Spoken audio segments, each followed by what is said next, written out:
आपका मेज़बान सुहेब साजिद एक बार फिर एक नए प्रोग्राम के साथ आपकी खिदमत में पेश हाज़िर है। तो अगर आपने अभी तक दुरूद पाक नहीं पढ़ा तो एक बार ज़रूर दुरूद पाक पढ़ लें।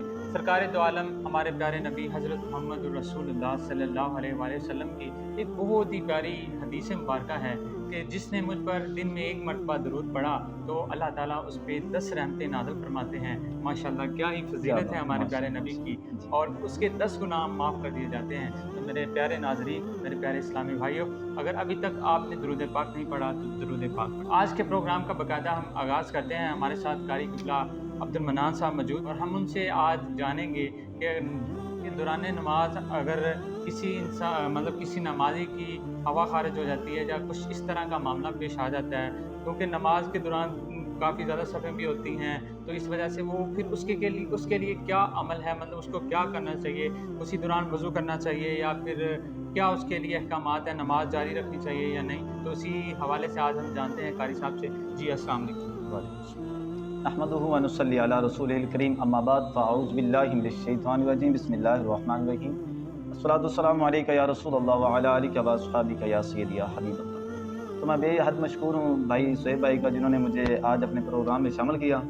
तो इन्होंने मसला पूछा है कि अगर दौरान नमाज नमाज़ी नमाज़ पढ़ रहा है जी, और दौरान नमाज उसकी हवा खारिज हो गई या कोई ऐसा अमल लाहिक हुआ जिसकी वजह से नमाज टूट जाती है। टूट जाती है, बिल्कुल। तो अगर हवा खारिज हो जाए, नमाज के दौरान हवा खारिज हो जाए, तो उसको क्या करना चाहिए?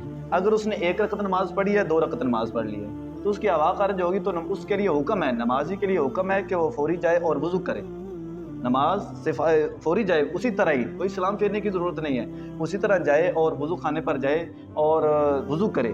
और साथ शर्त ये भी है कि वज़ू की तरफ जाते वक़्त किसी के साथ बात नहीं करनी, किसी के साथ कोई कलाम नहीं करना और कोई नया काम नहीं करना। ताकि नमाज जो है वो कायम रहे, जी, उसकी टूटे नमाज़ ना। उसकी टूटेगी नहीं, कायम रहेगी। जी, और जाए नमाज के लिए वज़ू करे, वज़ू करने के बाद उसी तरह फौरी आ जाए और जिस हालत में वो गया था, जी, नमाज़ पढ़ रहा था, मसलन वो रुकू में था तो रुकू में आकर खड़ा हो जाए।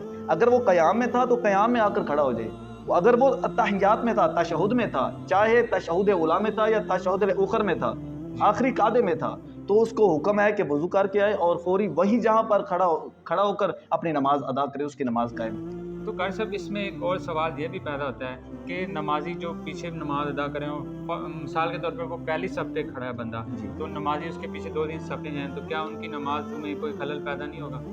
जी। तो वो इस तरह अगर जमात हो रही है, जी, जमात हो रही है, इमाम साहब आगे हैं, जमात हो रही है और किसी मुक्तदी की हवा खारिज हुई है, तो उसको कोई लाहिक अमल कोई लाहिक हुआ है जिसकी वजह से उसकी नमाज़ ख़राब हुई, नींद के टूट गई है, जी, तो उसको हुक्म है कि वो सफ़ों के आगे से गुज़र सकता है। गुज़र सकता जिस है। सफ़ में खड़ा है, चाहे वो पिछली सफ़ से आगे से गुज़र जाए, नमाज़ियों के जी, आगे से गुज़र जाए या पीछे से गुज़र जाए, क्योंकि बकिया जो मुक्तदी पीछे खड़े हुए हैं, उनका सुतरा इमाम है। जी, सुतरा का मतलब होता है भी आगे सुतरा पड़ा हुआ हो, कोई चीज़ ऐसी आड़ पड़ी हुई हो और उसके आगे से आदमी गुज़र सकता है। जी, ठीक है, कोई नुकसान नहीं है। हाँ, अगर उसकी टूट गई, अगर वो है जमात के अंदर है, आगे से सफ़ बनी हुई है तो सफ़ से आगे से गुज़र सकता है। गुज़र सकता है, क्योंकि उनका सुतरा जो पीछे मुक्तदी खड़े हैं, उनका सुतरा इमाम है। इमाम के आगे से नहीं गुज़र सकता।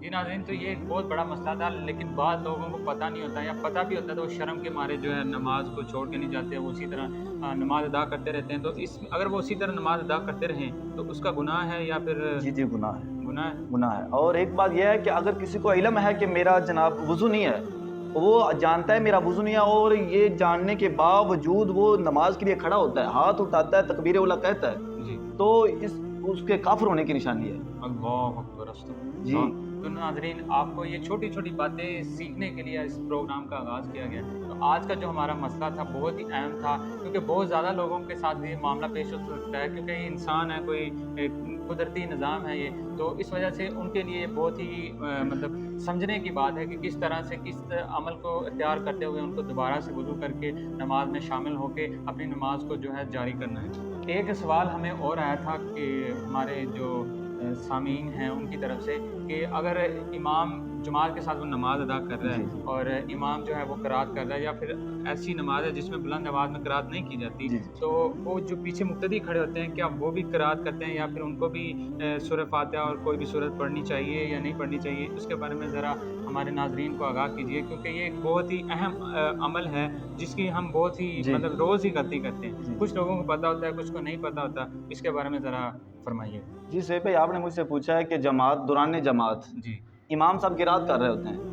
कई नमाज़ें ऐसी हैं जो जहर से अदा की जाती हैं और कई जो सिर से अदा सिर्री होती हैं और कोई जहरी नमाज़ें होती हैं। जहरी का मतलब यह है कि बुलंद आवाज़ से, और सिर्री का मतलब यह है जी। कि बुलंद आवाज़ से नहीं बल्कि दिल में पढ़ते दिल हैं, में। ज़बान के साथ। जैसे हमारी 3 नमाज़ें जो आप कह रहे जी हैं जहरी हैं, जी, जिसमें बुलंद आवाज़ मसलन फजर होगी, फजर फजर होगी, और मगरिब और मगरिब इशा। और इशा, इसमें ये जहरी के साथ अदा की जाती हैं। तो उसमें बुलंद आवाज़ से पढ़ता है इमाम और मुक्तदी पीछे सुनते हैं, और बकिया नमाज मसलन ज़ोहर और असर इसमें ज़रा आहिस्ता पढ़ा जाता है। तो मैं आपको ये बता दूं कि इमाम साहब जब किरात करें तो मुक्तदी के लिए हुक्म है कि वो खामोश रहे। क्यों? क्योंकि हमारे कुरान करीम में आयत करीम है और हुक्म दिया गया है मुक्तदी को। क्या हुक्म दिया गया है कि इज़ा कुरिअ अल कुरान फस्तमिउ लहू। कुरान ने फरमाया कि जब कारी कुरान माशाअल्लाह। कुरान की तिलावत करे तो क्या हुक्म है, वो खामोश रहे, उसको सुने। फस्तमिउ, उसको सुने। हाँ हाँ हाँ, क्या बात है, माशाअल्लाह। जी, उसको सुने। और हदीस पाक में है कि नबी करीम सल्लल्लाहु अलैहि वसल्लम का फरमाने अलिशान है किराअतुल इमामी लहू किराअतुन। हजूर ने फरमाया इमाम दी किरात मुक्तदी दी किरात, इमाम की किरात मुक्तदी की किरात है। सुभान अल्लाह, इसलिए क्या बात। मुक्तदी को पीछे खामोश होकर सुनना चाहिए, पढ़ना नहीं चाहिए। ये नमाज़ें हैं जी जिसमें हमारे पास ज़ोहर की नमाज़ ज़ोहर और नमाज़ असर आती है, जी जी, तो उसके लिए क्या हुक्म है? उसके लिए भी हुक्म यही है कि इमाम साहब जो करेंगे वही करना है। इसके जो मुक्तदी है इसको हुक्म क्या है कि इसने पीछे फ़कत सलाम पढ़नी है या तस्बीहात वगैरह पढ़नी है और तशहुद और दुरूद शरीफ और दुआ वगैरह ये पढ़ेगा और सलाम वगैरह, और इसको कोई इजाज़त नहीं कि ये किरात करे, जी, क्योंकि इसने ये नीयत बांधी है कि नीयत की मैंने पीछे इस इमाम पीछे के, इस इमाम उसने इमाम की इक्तदा कर लिया और उसको चाहिए कि इमाम की इक्तदा में रहे, अपनी मर्जी ना करे। जी नाज़रीन, तो कारी साहब ने बहुत ही खूबसूरत अल्फाज में हमें बयान किया कि किस तरह जमात हो रही है तो उसके पीछे नमाज़ पढ़नी चाहिए, क़रात मतलब नहीं करनी चाहिए, क्योंकि ये एक इसकी छोटी सी मजाल ये हो सकती है। अगर हम किसी भी पंचायत में जाते हैं तो जी हमें एक बंदा मुंतखब कर लेते जी जी हैं बिल्कुल। कि आपने जाके उनसे बात करनी है, हमारा जो भी हमारी बात है वो आपने आगे बयान करनी है। तो इसी तरह जो इमाम है उसको हम मुंतखब कर लेते हैं जब, तो उसके पीछे जो है कोई भी बात करना जी जी वो मुनासिब नहीं है। आपने तस्बीहात जो हैं वो ज़रूर अदा करनी है, जी क्योंकि ये जो बहुत ही ज़रूरी हैं। तो आज के प्रोग्राम में उम्मीद है कि आपको ये छोटी छोटी बातें जो हैं कि आपके इल्म में इजाफा करेंगी। तो अगर हमसे कोई गलती कोताही हुई हो तो अल्लाह ताला हमें माफ़ फरमाए और हमें इस पर अमल करने की तौफीक अता फरमाए। तो मिलते हैं अगले प्रोग्राम में एक नई सुनहरी बातों के साथ। तब तक के लिए हमें इजाज़त दीजिए। अल्लाह हाफ़िज़।